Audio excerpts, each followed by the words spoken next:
नरेंद्र मोदी, अमित शाह, राजनाथ सिंह, नितिन गडकरी या फिर जितने भी भारतीय जनता पार्टी के नेताओं को आपने सुना होगा, तो अक्सर उनके भाषण में कुछ बड़े नेताओं का जिक्र आता है जो जनसंघ से जुड़े थे, जिसका नाम बाद में भारतीय जनता पार्टी हो गया।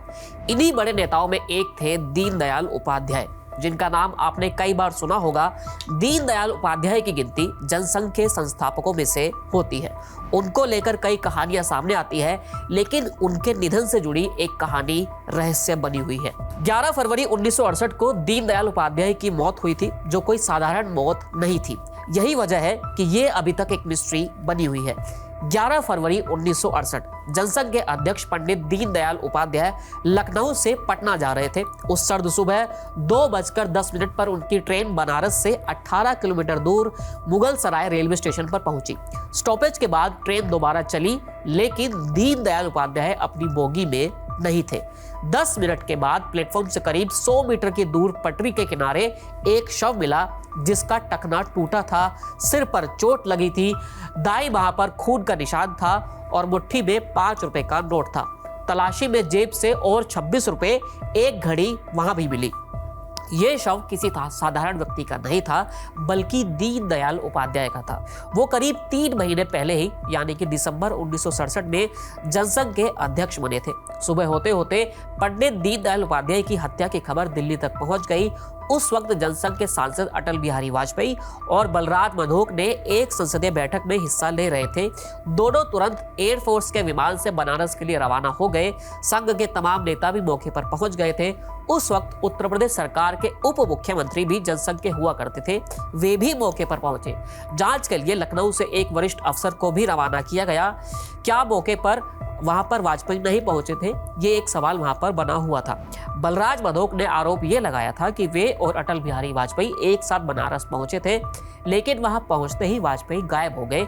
वरिष्ठ पत्रकार और लेखक विनय सीतापति अपनी किताब जुगलबंदी भाजपा मोदी युग से पहले में लिखते हैं कि मधोक ने यह कहा था कि मैं बनारस पहुंचते ही सीधा मुगल सराय रवाना हो गया था, लेकिन वाजपेयी गायब हो गए थे।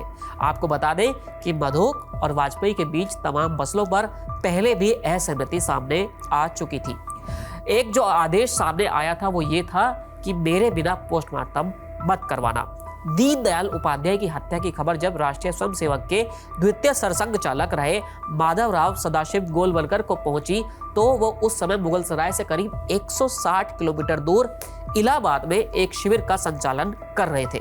सीतापति अपनी किताब में संघ के एक वरिष्ठ नेता के हवाले से ये लिखते हैं कि गुरुजी ने मुझसे फौरन कार से मुगल सराय रवाना किया था और ये कहा कि मैं भी शिविर खत्म कर वहां पहुंच जाऊंगा, लेकिन मेरे बगैर पोस्टमार्टम मत करवाना। दीनदयाल उपाध्याय की हत्या की जांच पहले स्थानीय पुलिस ने की थी, फिर यह मामला सीबीआई को सौंपा गया था और एक न्यायिक आयोग ने भी इसकी जांच की थी।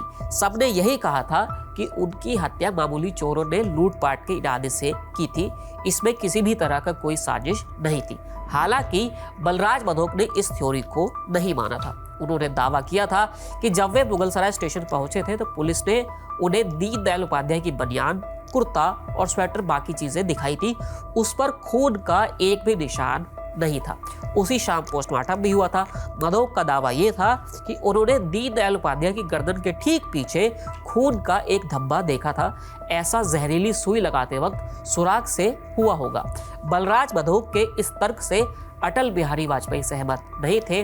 उन्होंने सिर्फ इतना ही कहा था कि उपाध्याय जी हमेशा लड़ने के लिए तैयार रहते थे। संभव है कि उनका ट्रेन में किसी से झगड़ा हुआ होगा और बात बढ़ गई होगी, ऐसे में इसे हत्या ना कहे।